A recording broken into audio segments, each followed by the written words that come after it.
This is going to be a great time. Stick around. We're going to politely gently put you back into the audience. And again, if there's a topic that you want to discuss and you want to add some commentary to as we discuss it, feel free to raise your hand.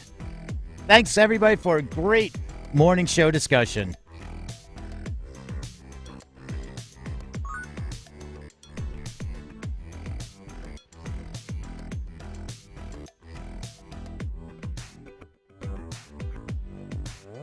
Hello, everyone. Welcome to today's news.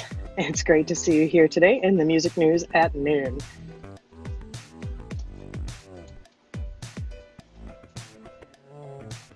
Hello, everyone, and welcome to the Music News at noon. Today, we're going to look at today's headlines, tech, and what's going on in the music industry. We're going to be starting our program here in just a moment. Keep in mind that you can invite your friends to join the show, and if you'd like to offer your thoughts on any of today's topics, you can request to come to the stage and participate in the discussion. You can find all of today's headlines on our website, musicindustrycity.com. Head to the latest Music News at Noon post to see all the articles covered during the show, and sign up for free, to unlock full access to all the content for the music business. You can also watch us live on the video stream right from the website or the Music Industry City YouTube channel. We begin our countdown now. Welcome to the News at Noon from New York.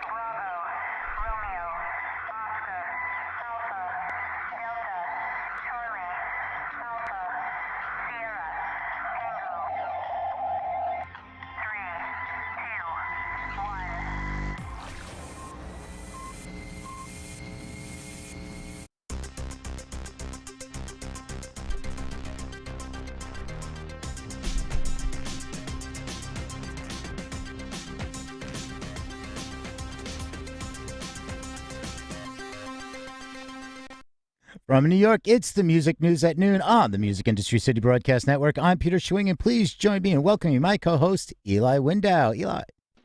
Hi, Peter, and hello, everyone. It's great to see you. Welcome. All right, on in today's news, UnitedMasters, $1 million advance to indie artists. California to require vaccinations or negative tests for events. Jason Isbell, Neil Young, and more cancel shows. A UK study on the first month of reopening. And Facebook publishes content report. And as always, our Spotify update. Those stories are coming up. But first, let's take a look at this day in music history with Eli Window. Eli. All right. Thanks, Peter. Let's take a look at this day in history. Today, we remember from this date in 2001, the death of American soul singer Betty Everett, who died aged 61. She had the hit, the Shoop Shoop song, It's in His Kiss. On this date, 2008, we lost saxophonist Leroy Moore, a founding member of the Dave Matthews Band, who died aged 46. Publicist Ambrosia Healy said he died from injuries sustained in a vehicle accident in June on his Virginia farm.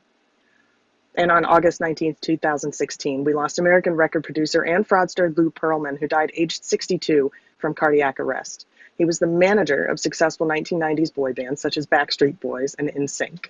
In 2006, he was accused of running one of the largest and longest-running Ponzi schemes in history, leaving more than $300 million in debts.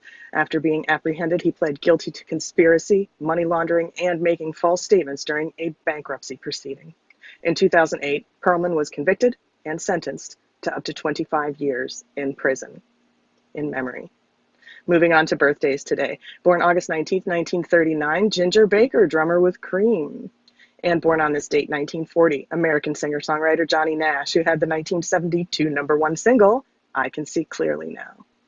Born on this date, 1945, English singer-songwriter Ian Gillan from Deep Purple. Born on this date, 1951, John Deacon, bassist for Queen. And born on this date, 1969, American rapper, singer, songwriter, and actor Nate Dogg. Born on this date, 1970, MC Eric of Tektronic, who had the single Pump Up the Jam. Happy birthday. Moving on to this day in music history. On August 19th, 1988, Crazy by Patsy Cline and Elvis Presley's Hound Dog were announced as the most played jukebox songs of the first 100 years. The jukebox had been around since 1906, but earlier models had first been seen in 1889. On August 19, 2013, Lady Gaga asked her fans to stop sending online threats to her critics. The singer said she would not condone, quote, hateful or abusive language directed towards others, adding, quote, this is not a healthy way to handle your emotions, end quote. Some of her fans had tweeted death threats to dance producer deadmau5, who criticized Gaga's video collaboration with artist Marina Abramovic. On August 19, 2014, Kate Bush requested fans not take any photographs or record footage using mobile devices at her upcoming 22-date run of performances in London, England. The 56-year-old star said on her website, quote, "I very much want to have contact with you as an audience, not with iPhones, iPads, or cameras," end quote. The musician added it would mean, quote, "a great deal to me," but admitted it was a lot to ask to request that fans keep their phones in their pockets. And indeed, that is a lot to ask. That's it for this day in music history. Back over to you, Peter. Right on. Thank you for that, Eli. You know, Tool, I remember seeing Tool, I wanted to say last year, but it has to be 2 years ago by now. And they had a no cell phone policy, and it was really being enforced. And first of all, Tool fans were pretty much cool about it. And but they had, the security, they were just saying, they would just politely ask you, like, hey, put your phone away, or just kind of like point at you and nod no. And you felt like, okay, I'm cool with this. But then the last song, he gets up and he's like, all right, everybody, thank you for keeping your phones out, put it away, take them out, do whatever you want. And, it turns out to also be a great marketing trick. Like to say, everybody instantaneously just sent out to social media, hashtagging Tool, hashtagging the song, hashtag everything right away. Just became a flood of social media. So talk about FOMO. I love that. And I just quickly want to share for artists who are out there, if you're selling tickets to an early set and a late set, and the late set tickets are not selling well, feel free to publicize that you're going to allow the final tune of the late set to be live streamed. And so people might have incentive to buy tickets to that late set so that they can live stream your final tune. Live streaming, phone scarcity and live streaming have made concerts very interesting with mobile devices. Yeah, right on. All right, thank you for that, Eli. And now I have Pump Up the Jam stuck in my head. All right, to set the stage for a conversation, we bring you summaries and commentary on the latest headlines.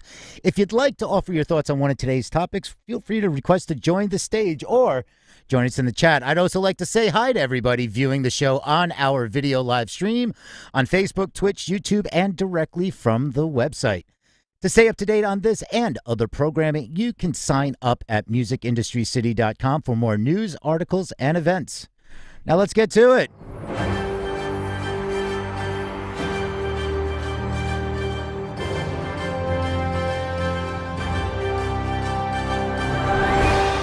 All right, and this first piece is from Music Business Worldwide. To access all the articles mentioned in today's show and throughout the week, visit musicindustrycity.com and view today's Music News at Noon post. All right, UnitedMasters is now offering a $1 million advances to indie artists plus real-time streaming royalty payouts. UnitedMasters can now offer qualifying artists advances ranging from $1,000 to $1 million thanks to a partnership with BeatBread. BeatBread's Chord Cache technology engine evaluates artist streaming and social data to generate advance offers, which when combined with a streamlined verification and documentation process, results in advance funding landing in the artist's bank account within days. Some of the companies involved in this partnership include Symphonic Distribution, Horus Music, and Indie Amplify. So they're all recently signed up with BeatBread. So how does BeatBread fund artist advances? And it's really simple. It's from investors seeking profit. This approach provides donors high growth with high potential yield, according to BeatBread's website. And BeatBread reassures investors that its data science team has had hundreds, sometimes tens of thousands of data points on every artist they fund.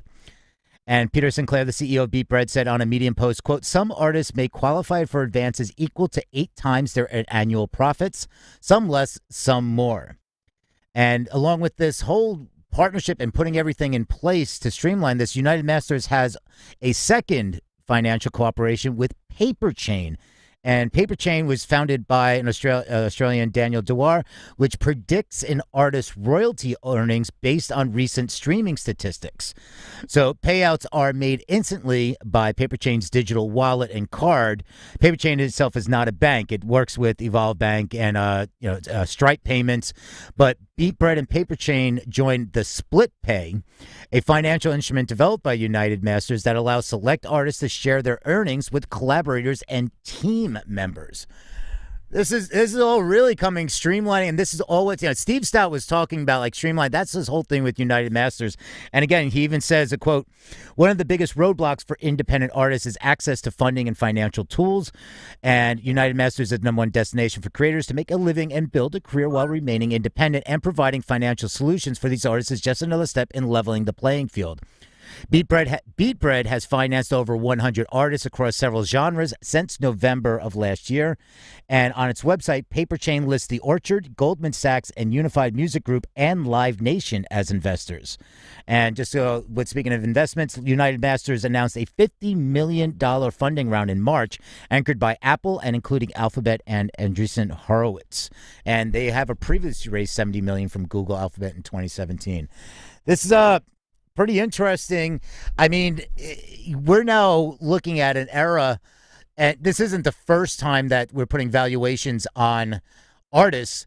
There's been these other companies that you can, invest in future streaming based on their, predictions. I think it's like Songvest is one, and there are a few others out there. But to be able to tie this all in with access direct to payments and advances, I mean, again, as an artist, this sounds awesome. Wait, $1,000 to $1 million? It's a great headline. But what is in the fine print of that advance? Somebody's giving you money. It's an advance. Is it a loan? These are the type of things that you really have to pay attention when you're getting involved in. And also on the other side, I mean, these investors, they're investing into these artists. I mean, artists, musicians, I think it's more volatile. If you were to look at musicians as a stock market, asset, it's probably more volatile than crypto, because you never know what's going to happen from one day to another. Jeremy, I see you raised your hand, jumped on stage. There's something you want to jump in on about this.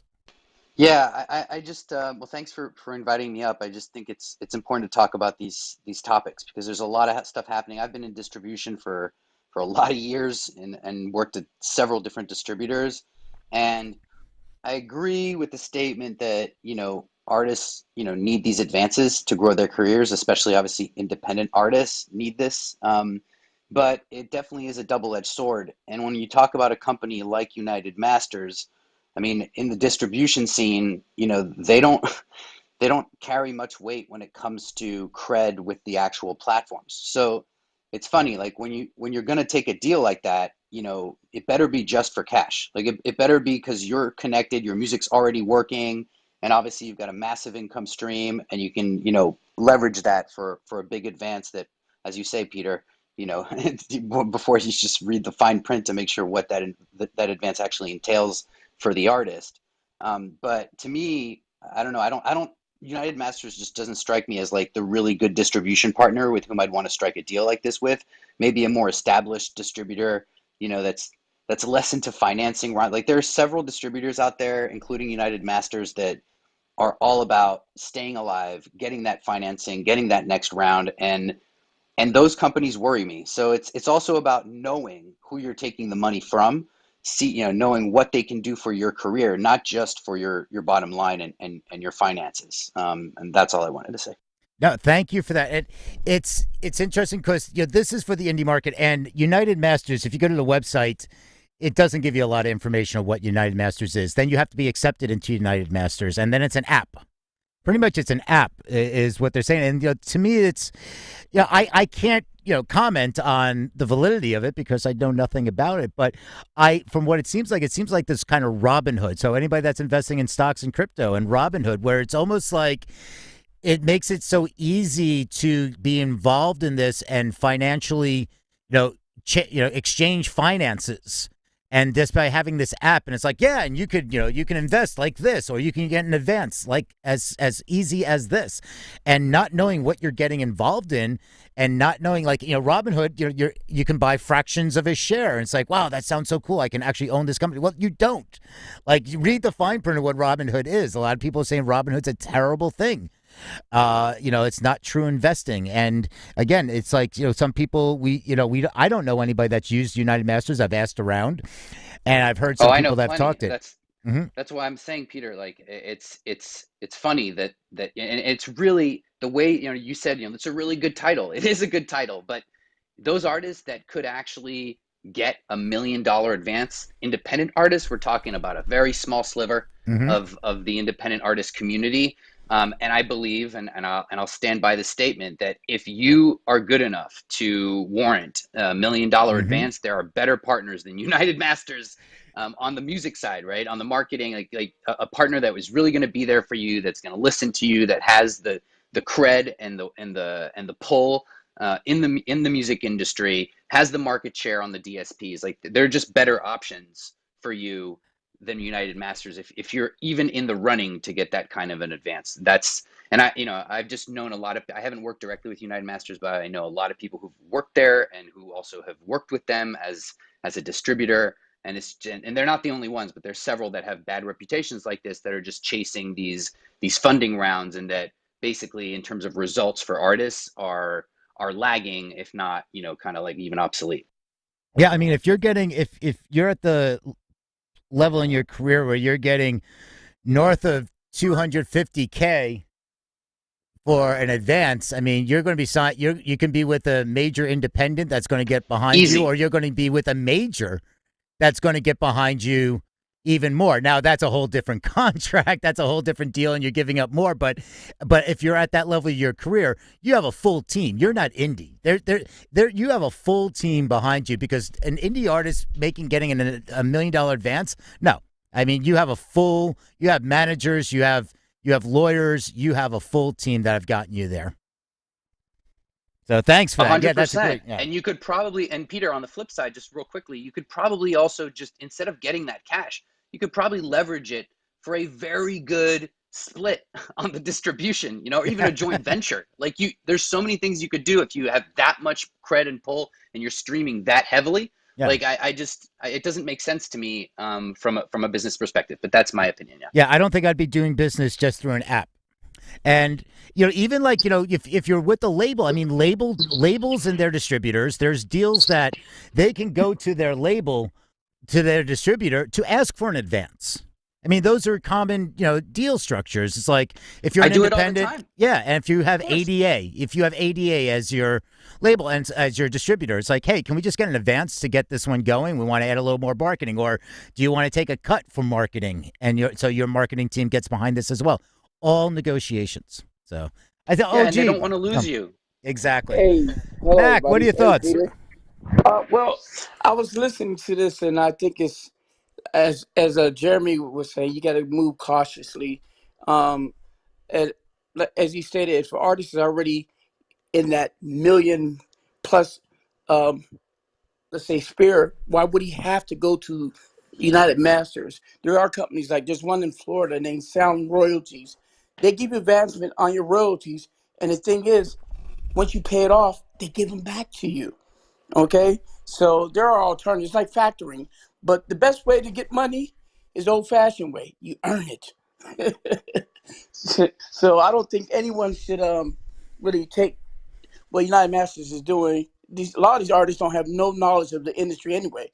They take these big loans, but they don't read the fine print, and so people should move cautiously. I wouldn't do it. Exactly. And I would go even further to say that United Masters, with this kind of a strategy, for those of us in the industry who understand how it works, like, they're preying on those types of artists that OG Exactly.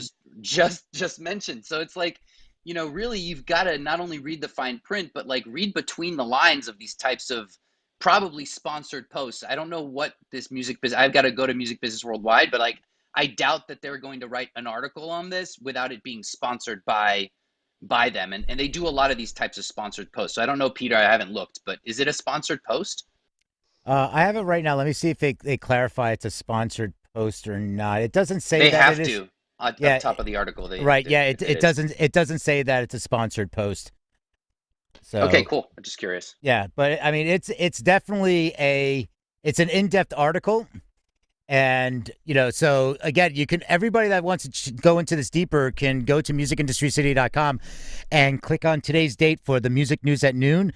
And it'll bring you to all the links to the headlines that we were covering. So you can go right there. And, Jeremy, yeah, the article definitely does go in more details. A lot of quotes. I mean, it is a lot of, hey, this is great. We're so happy to work with the UnitedMasters. Oh, we're so happy to work with Paper Chain. The standard, press release style of just making everybody, pat each other on the back. So, thanks for this. I'm going to move on to the next one. And we can definitely revisit this at the end. I just want to make sure we get through some of the other articles because we're only on the second one. We got about 6 more to go. And this one is going to be, we're going to be talking about the live music, and we're going to go through like these changes that are going on. And this one is from Polestar. And California to require vaccination or negative COVID tests for events. And we've seen this happening, with Live Nation, AEG, the Nashville venues coming together. So this one is a new instances of the Delta variant continues to rise. California will tighten its restrictions for indoor events next month, requiring either proof of vaccination or a negative coronavirus test for gatherings of 1,000 people or more. California currently requires that these things for indoor meetings of 5,000 or more, but the rule states that persons are not required to produce proof. The new rule, which goes into effect on September 20th, requires attendees to produce proof of vaccination or a negative coronavirus test within 72 hours of the event in order to attend. Children under the age of 12 are exempt from the testing requirement, as are those who are not permitted to receive the vaccine. The new rule will be in effect until at least November 1st. State authorities say they will reassess it by October 15th to see whether it should be extended. And I'm going to tie these all together. So if anybody wants to chime in and talk about this topic, feel free to raise your hand, but I'm just going to go through how these tie in together. This is from Stereo Gum. Jason Isbell drops out of Bristol Rhythm and Roots reunion over vaccination policy. He has been quite explicit about his covert concert policy, which is in order to attend any of his gigs, you must be completely vaccinated or have tested negative for the virus within the last 3 days. When a Houston venue failed to comply with that regulation last week, Isbell canceled his performance there. And now he's withdrawn from the Bristol Rhythm and Roots reunion in Tennessee, which he was set to headline when the festival announced that it will not impose a vaccine or negative test mandate. And to go on with this quote, the birthplace of country music, BCM, has had numerous conversations with our local, regional, and state leaders to assess options available to us concerning the requirement by one of our artists for our patrons to either provide proof of COVID-19 vaccination or a negative test within 72 hours of attending the festival. And the organizers continue in the statement, after exploring all options, we have concluded that we cannot impose a vaccine mandate or negative test policy at this time without a state mandate. Isbell responded by tweeting a link to the statement with the what message, quote, we won't be appearing at the Rhythm and Roots reunion this year. Be safe, everyone. And of course, Twitter being Twitter, someone responded to his tweet by simply asking, who are you? And his rejoinder was, until a few minutes ago, I was the headliner. Mic drop. Let's move on to one more from Neil Young. He drops out of Farm Aid. This one's from NME, saying, quote, my soul tells me it would be wrong to risk having anyone die. And this is a feeling, and I can speak, I know a festival organizer out here in New York, which that was the exact reason he canceled his festival. And then he was trying to reschedule a smaller event in the fall. And this was even going to be in October. And with everything coming out, he's like, yeah, that's not something that I want to contribute in any way, shape, or form. So anyway, so Young, who's the co-founder and board member of Farm Aid, was set to play the festival in Connecticut next month. He explained on his website, quote, I find myself wondering whether Farm Aid will be safe for everyone with the COVID pandemic surging. I don't want to let anybody down, but still can't shake the feeling that it might be not safe for everyone. Okay. And he goes on, all you people who can't go to a concert because you don't feel safe, I stand with you. I don't want to play until you feel safe, and it is indeed safe. My soul tells me it'd be wrong to risk having anyone die because they wanted to hear music with and be with friends. Since we know vaccinated people can catch and spread COVID, I worry about the children who could become infected after Farm Aid just by being someone, maybe a parent who caught the virus at Farm Aid and didn't know it. There are already too many children in hospitals. While I respect Willie, John, and Dave's decision to stick with it and play, I am not of the same mind. It is a tough call. And, I also, while I was, prepping the news, I just got the email. Also, we see what's been going on over in the other countries in Netherlands. And this just came in. Classical Next, which is massive. They sent an email and that from their partner, De Dolen, that they are canceling. And this is what they said. Following up on the announcements of the Dutch government on August 13th, it is with heartfelt sadness that we currently do not see a legal basis to make Classical Next happen in September. We are stuck on the ground that indoor events without assigned seats are not permitted, and that events lasting for several days, including business events with overnight stays, are not allowed up to and inclusive of September 19th. This makes it impossible for us to organize Classical Next the way it should be. So these mandates, these different governments, different states. I mean, this is all affecting everything. And we saw people that are like yelling at staff. And this has been going around. I've been talking about this, and you might have seen this screenshot on your social media of a woman that works in live music.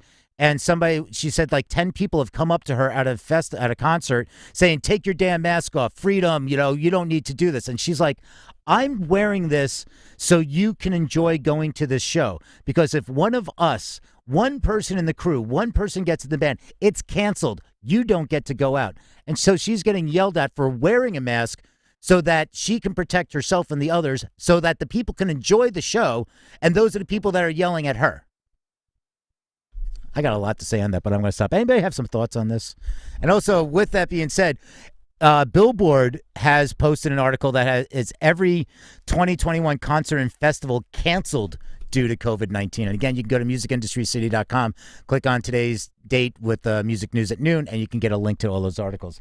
If anybody has some thoughts on this, wants to chime in, feel free to join the stage. I just want to ask quickly to all of our listeners and our viewers, if you are attending a concert or even if you're just going out to the store for a walk, please let's treat each other as humans, and let's remember that we're all in this together. We are not all in the same boat, but we are all in the same storm. So let's try to keep our tolerance and our patience in check and really just be human to one another here. And it's a shame to hear that anybody is screaming at anybody else about anything that might keep us all safe. And bring back concerts. Let's bring them all back now. That's my stand. All right. Well, let's stick with you, Eli. All right, excellent. We're sticking with me. I want you to stick with your friends as well. Feel free to bring your friends into the room. You can invite them to join the show, and they can participate in the conversation the same as you by requesting to come to the stage or by commenting in the chat if you are watching on our video live stream. And hello to our viewers. Make sure that you follow our co-hosts. These are the speakers with the green moderator icon on stage. You can also watch our video live stream right from our website and access other content and articles, including our weekday 3-minute Music News podcast, which keeps you up to date on items that may not be covered here in the Music News at noon, such as new releases, tours, musical chairs, business and tech news, all in 3 minutes or less. So we'd like to thank you so much for tuning in to the Music News at noon each and every Monday through Thursday at noon from New York. Now let's continue with our articles. This from MW. Music Venue Trust reveals that the survey for first month of reopening. The results from a month-long poll on the reopening of grassroots music venues, an audience poll of 1,891 people who typically attended live music events prior to the COVID-19 incident, was conducted to explore opinions towards the reintroduction of gigs, including what measures they had taken or would like to see taken around their trips to live music events. 91.3% of attendees elected to double their vaccination, testing, or immunity, with 36.8% taking more than one safeguard. Moreover, compared to the general population, 76.3% of live music lovers are twice vaccinated, and 8.9% demand health certification as a requirement of access to grassroots music venues. Only 2.1% of concertgoers requested confirmed double vaccination as the sole admittance requirement. Mandatory vaccination, testing, or immunity certification was more strongly backed. to see if the full capacity reopening has a visible impact on local case rates and transmission rates were mapped in 100 grassroots music venues. 67.5% of grassroots music venues reported lower advance ticket sales, 61.7% lower night of turnout, advance sales and walk up, and 52.1% lower bar take than pre-COVID levels. 4 weeks after the lifting of social distance limitations on July 19, the national case rate had fallen by 28% to 28,434, with 39,950 cases reported. Case rates dropped by 39% in the local regions around representative sample of 100 grassroots music venues.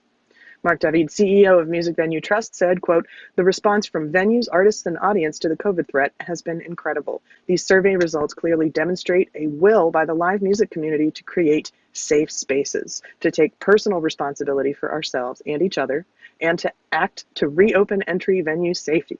It is particularly striking that local case and transmission rates around grassroots music venues, far from exponentially increasing as was predicted, have, in reality, exceeded the decline in rates witnessed nationally." Again, this coming to us from MW. Feel free to raise your hand if you have comments on this article, this headline, or any others. Over to you, Peter, for our next headline. All right, on. Thank you for that. It's really interesting. A couple things here. The CEO of Music Venue Trust. I mean, that statement there is really heading pointed right at the government. That it's very, just kind of like, it's like a backhanded way, because, the UK government and everything that they're talking about with like opening back up, the restrictions, the regulations, and, they're saying, hey, listen, no, it is safe, but no, and then you're getting different reports saying it's not safe. And the issue here, they were talking about like the venues that are reporting lower advance ticket sales, and then the walk-ups. But also the big thing here to take into consideration is the bar. I mean, venues aren't making their money on ticket sales. They're really making it on food, beverage, and other areas, and that's really what's needed. So you talk about having to need a 75% cap, to be able to keep your doors open. So just if you want to find out more, not just a 75. Oh, sorry, Peter. I was going to say not just a 75% cap, but you need to sell at 75%. Right, exactly. Yeah. And, there's more from the Independent Music Insider. They have a lot more statistics. They have all the data and points. So, again, that's another article that's in the headline link that we put there for you in the on the website. All right. And this is over from Music Ally. Let's talk about Facebook. Here's some interesting stats. All right. So Facebook publishes its first widely viewed content report, and which is a publication that as part of the social network's transparency drive. Some data showed an interesting view on music marketing, which was only about 9.5% of all news feed content views in the U.S. during the second quarter came from content that was not shared by groups people joined, friends, or pages people follow. And the vast majority of content viewed in the news feed during that time, which about 87%, did not include a link to a source outside of Facebook.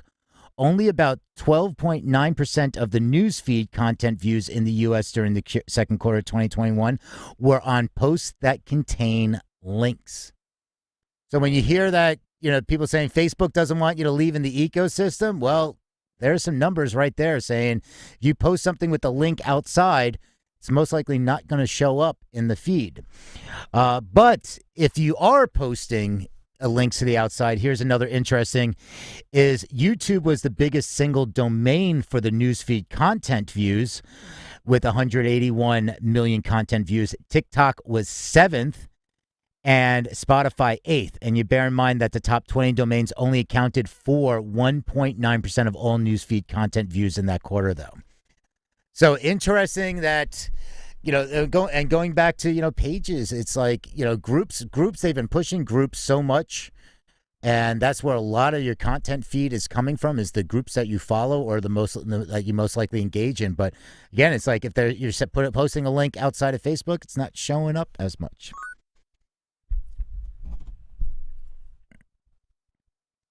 All right, as we go on, I think somebody's coming up here. Was that? Oh, Max, gee, that's welcome good. to the Max stage. Bat. Yeah, okay. I'm on just the last press news or commentary that you just mentioned. So, do you remember Google Communities? Was that with G plus? Yes. Do you remember Yeah. all that?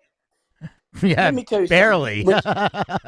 Well, in that space, I did very well. I mean, it was groups and groups. I mean, Mm. people, real people, and then they took it away.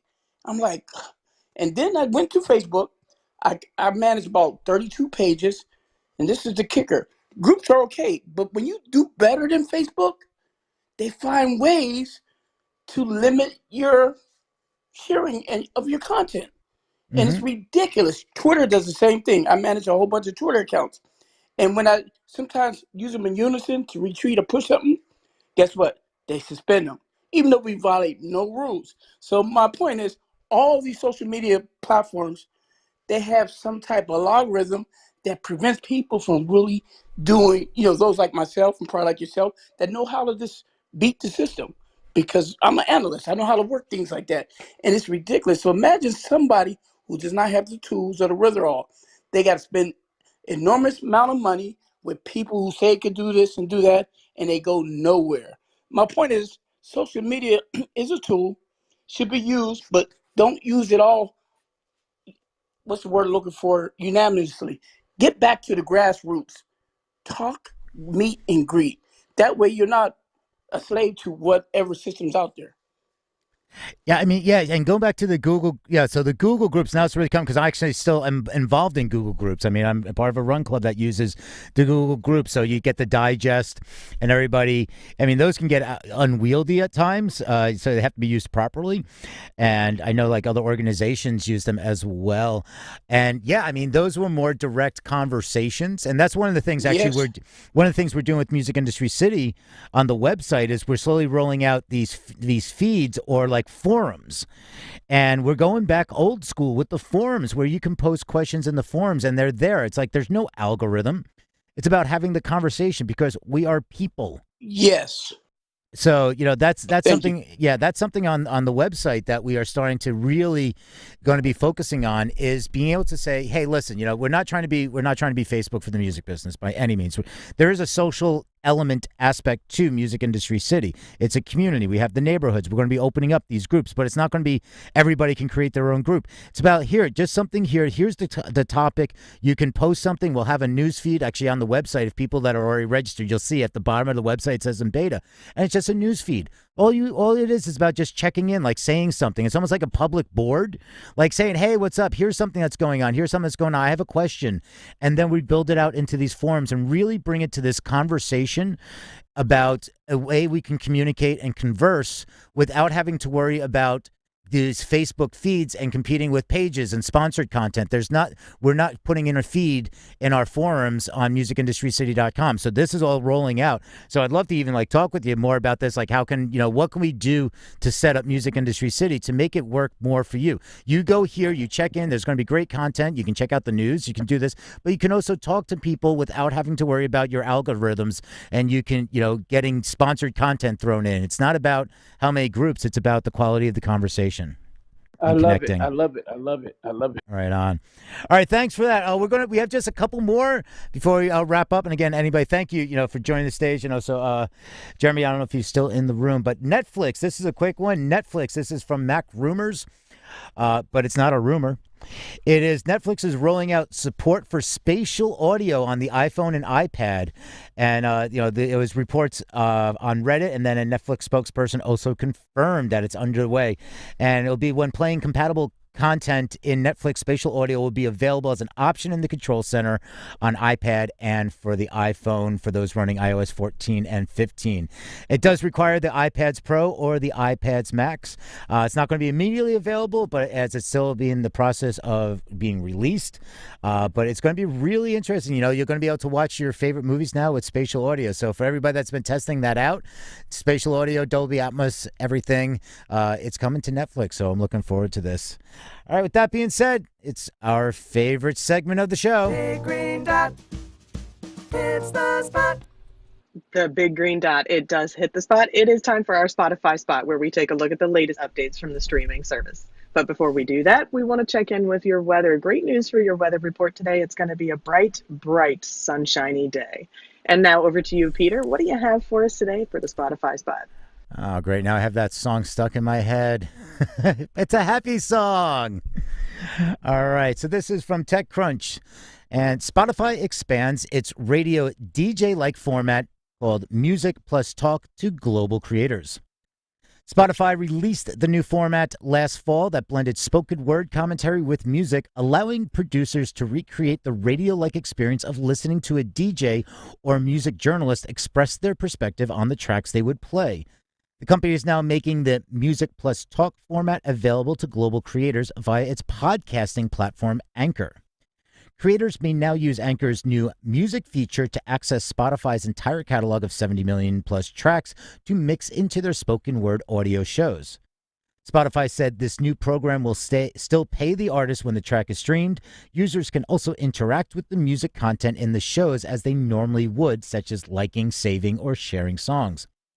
Both the free and premium Spotify users will be able to access the shows, although due to licensing restrictions, paying customers will hear the complete song, while free users will only hear a 30-second teaser.